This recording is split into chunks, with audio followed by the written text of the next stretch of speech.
In this video, we're going to be talking about swing trading, how to swing trade utilizing ICT concepts. So here's the deal, fellas. The patterns, the way price moves that you see on the lower time frame chart, like the 5 minute that I talk about, like in my reviews, the higher time frame price is fractal. What occurs on one time frame occurs on another. Okay. What occurs on a lower time frame is going to occur on a higher time frame. So, when I get people saying, but I don't know how to swing trade, it's the same process. And I'm going to show you that here today. I'm going to show you how you would approach it. Okay. So let's just take this into the USD right here. So we have something that's playing out right now. What do you see happening right here? You see like how price had like this really big expansion higher right here on this weekly chart. We had like that strong close, that fair value gap. So like, what is that? What do you see happening right there? That was that bullish shift. And then we ended up having price pull back here. I want you to look at my cursor. Because here's the deal. If you're going to be a swing trader or a position trader is somebody who typically holds for maybe a couple months. And you may not do that with what I'm showing you right here, but it's the same process again. So we're mainly focused on swing trading with this lesson. But you're going to be utilizing a higher time frame chart. My recommendation, weekly chart. Utilize the weekly chart for your higher time frame point of interest. Okay, what do I mean higher time frame point of interest?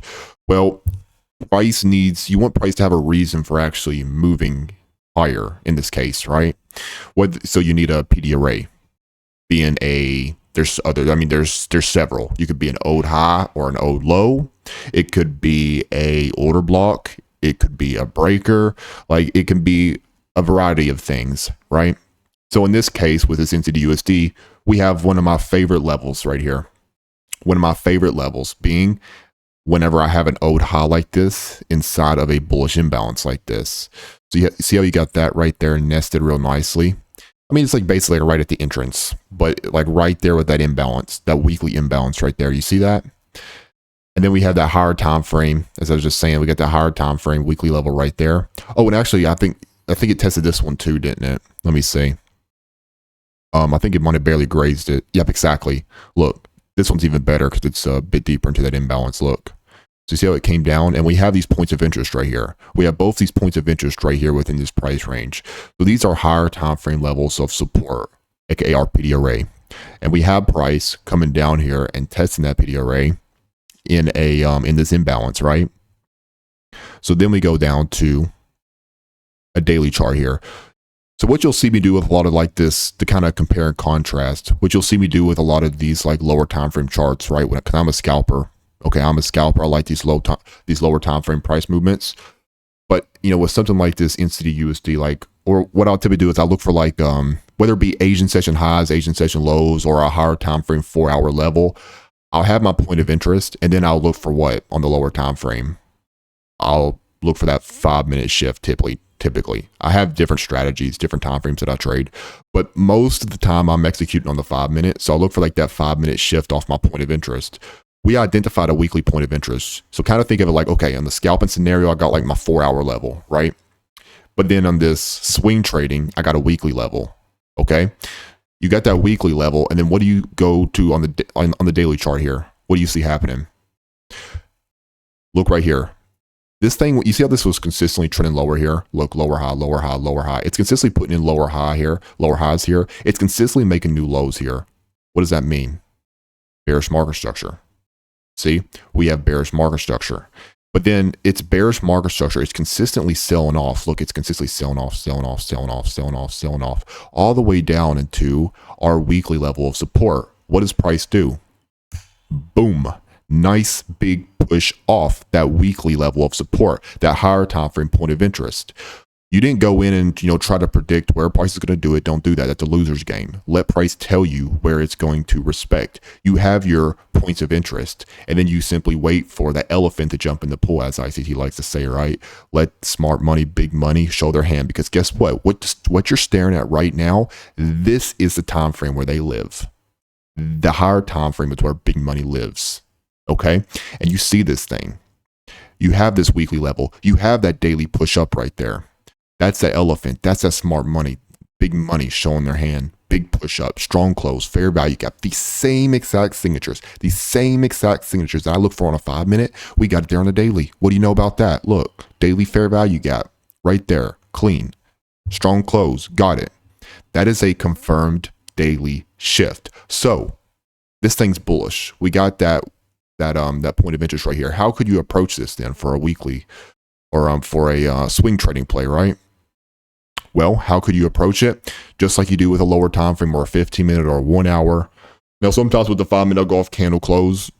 A lot of times I do, if I already have the proper risk reward, of course. But again, with the daily chart here, if you want better risk reward, I'm not saying you could just do a simple 1-to-1, but I know with swing traders, typically what I see more common with swing traders, and it makes sense, you know, to kind of get a little bit more bang for their buck, which is just meaning that they want bigger wins.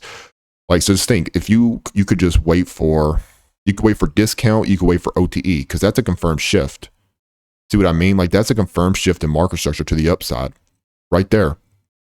And let's grab a risk reward tool. So you could just, you know, keep it simple, enter at a discount, right? Enter at a discount. Where would your stop be? Beneath the low right there of that displacement leg. What could you shoot for? Again, this is gonna be up to you. You could just run out that high if you want to. And I'll also show you something else here in a moment about how you could target that high right there and get better risk reward. But if you just want to execute on the daily chart, you can, like, literally you can utilize just a weekly and a daily and do it off that. You could literally target that high up there. See what I mean? And then look, that's over 2-to-1 risk reward. You see that? That's over 2-to-1 risk reward right there. That's available to you. See that? Or you could do like OTE. So if I get my OTE settings on here, which of course that's going to be 62% right there. You can see this thing, it comes down and you're, of course, at that point, you're looking at, let me adjust it. It's kind of messy because I got that imbalance and that stuff on there. So it's kind of hard to see. It's like right there though. See that? Over 3-to-1 if you wait for optimal trade entry. It's really up to you, right? It's up to you and how you want to approach that thing. So now what I was saying I was gonna do was, like, if you want to shoot for this high right here, okay, the high, the impulse move, you could shoot for this. You want to be a little bit more aggressive, but say you kind of like, you want a little bit more of a conservative exit, right? You don't want to be holding this thing too long, you know, like, because it can be a little bit before it actually reaches that high, of course. But you want this, but at the same time, you also want better risk reward, right? Like, so say you're kind of like in that group of people, you want to shoot for the high, the impulse move, but at the same time, you want better risk reward. What did I just tell you at the very beginning of this video? Price is what? It's fractal. Okay, so on this push up, we see this thing taking out external range liquidity. Buy side. It's taking out external, but what did it leave behind? Internal range liquidity down below. So takes external. You want to see it seek internal in a discount within this range right here. Okay, but here's where you can get better risk reward. Now you're going to go down to a 4-hour. So once this thing actually does come down into that imbalance down there and you see it sell up, by that time it's likely going to be bearish market structure, consistently putting in lower highs, unless you just get like a super explosive reaction, right? But it's probably going to be, you know, working its way down here, and it's going to end up coming down into this imbalance right here. And then what do you think you're going to do next? Because you remember, you want to target the high, that impulse move right there, that buy side liquidity. Okay, and now you got this thing coming down here into a discount marketplace within this range. What do you think you're searching for now? Search for a bullish shift in market structure. After seeking that internal range of liquidity down below, remember, it took external, it seeked internal in a discount. You utilize the lower time frame 4-hour now. Okay, and now you look for that reaction on the 4-hour within that daily range. And then look, see that right there? There's your short-term high. Look right there where I just marked off. That's your short-term high. You want to see it have what above that? You want to see a strong close, and you want to see fair value gap confirmation. And then you want to see it pull back. Guess what? Right there's your entry. Look, right there is your entry in a discount within that 4-hour displacement, within a discount within that daily range. See, the same thing that I just did with the weekly and the daily, you did on the 4-hour. You come, like, you know, it's got the internal range liquidity down below. You know, it's got that drawdown below, and it seeks that drawdown below in a discount. But then once it comes down to the internal, that's a point of interest for us. And we want to see price confirm off that point of interest with a reaction, actually show that big money, smart money has interest in sending this thing back up higher. And that is what that represents. That represents that elephant jumping in the, you know, that small kiddie pool, right? As ICT likes to say. That big displacement, strong close, fair value gap is still kind of giving you that signal. We're ready. We're ready to push this thing up. And then pulls back into a discount on the 4 hour. You could enter there. And guess what? Oops, I didn't mean, oh, right. Oh, wait a second. Why did it stop doing it? I think I did something off. But you get the gist. Like what I was going to say was, you could look for it to run out that high now. See? You'd look for something like that. So you could, same exact deal. You could literally enter, around a discount. Just say it's right there.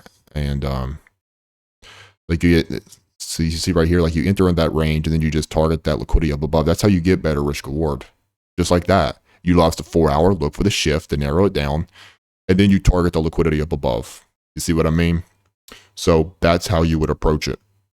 All right. So again, like in this case, in this example, like I use that old high, but like you can use other levels. I'm not saying you're just going to use old highs. Those are my favorite levels. I find that they are respected the best.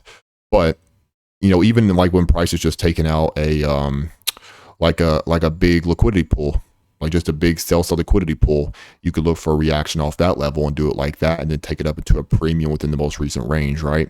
Like for example, just over here, like for example, you see how price comes up right here. And we did have the old low right there as well, which again, it strikes again, right? It's a nice level. But then at the same time, you got this higher time frame buy side up here where my cursor's moving. It cleans out higher time frame buy side and is in a premium. And of course, I'm sure I go out to a weekly chart. That's going to be, that's going to be a exactly weekly buy side in there. And then what does price do? It cleans out that buy side. And then you go down to a lower time frame chart. Let's see, go back to the daily chart. So, I'm not sure if that was actually the same level, but right here, we'll just use this for an example, right? We got this buy side taken. It cleans that out. That's a point of interest. The daily's in a premium right there. It cleaned it out. But then this one's a little bit different, right? Go to your 4 hour. So you got that point of interest right there. And you understand it's in a premium. When would it come down to a discount? This is what I mean. Look right here. Remember, we took out that buy side. You remember that buy side that I just marked on the chart for you? We cleaned out that. That's a higher time frame point of interest. That's higher time frame buy side liquidity. We cleaned that out. And remember what I just marked on this chart right here? I drew it on there a little bit off, but you get the gist. It is measuring that price range. Why did I do that? Because above 50%, we're in what? We're in a premium.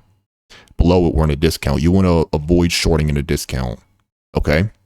And really for your targets, anything, look for your key liquidity pools within a discount within that range. And those are the liquidity pools that you want to target in a discount marketplace. But look, price ramps up, right? It's ramping up, ramping up, ramping up, ramping up. What do you think you're looking for? What I just told you a second ago is the same thing. What are you looking for? You're looking for a shift in market structure. What does that look like? You want to see the strong close, fair value gap, etc. So look right here. See how we got like that strong close when you do short-term lows? See how we got that fair value gap? And it had that, what? It had that big liquidity run previously, didn't it? It sure did. And guess what? It's in a premium. That is a opportunity. See what I mean right there? Look, there it is. Let me kind of clean up this, well, actually, we'll do that here in a second, but you can see what I mean. Then it comes up to that range. You could look to get short. I don't know. It doesn't look like it gave into a premium within the ultimate high from the looks of it at first glance, but let's see. Nah, not quite. But another way you could have done it, I don't want to like overcomplicate it, for you, but risk in the high, the fair value gap is valid as well. You'll get stopped out sometimes, or like the best place to keep a stop, you just want to simplify is above the ultimate high prior to the displacement. But if you could have did it like that as well, like you ended up risking that fair value gap, do it like that and target the discount. I mean, it is great risk reward though, and you may decide that it's worth it, right? Like if you risk, because that's the last imbalance, like there's no other imbalance in the 4 hour chart up there. So technically that makes it a valid stop out point. I like using the ultimate highs. Those are my favorite levels, but even that is valid in this case. Okay. And you guys think you see that happening. Okay. I risk this high and then I'm targeting these levels in a discount marketplace. What do you got in a discount? Look, you got liquidity here in a discount. You got these imbalances in a discount. You got that 20 level down there. You can understand it's probably want to come down into this particular area in a discount. And you see that and say, oh shit, that's good risk reward. And you may decide it's worth it for you to just risk that imbalance. And guess what? If you're stopped out, cool, no problem. You will go back to looking out for a reaction and then looking for that next leg lower, right? Because you're going to time it wrong sometimes. You're going to time it wrong. You're going to get stopped out. That's part of trading. You got to get over that. Okay. But that's what you're going to look for. That's what it comes down to. That's what you're going to do. Price is fractal, the same deal in the lower time frame you utilize in a higher time frame. That's how you can approach it. And before I end this video, if you want to learn a little bit more from myself for free, there should be a link to my free Discord chat in the video description. So in this free Discord chat, I post my plays in here every single day in the what's called the Mike's Forex analysis. We also have a great community of traders in here that you can connect with, traders on the same mission as you, with very similar goals as you. And we have several sections in here, right? So if you want to join that chat 100% free, there's going to be a link to that in the video description. But yeah, I hope you enjoyed, got immense value, and I will see you later.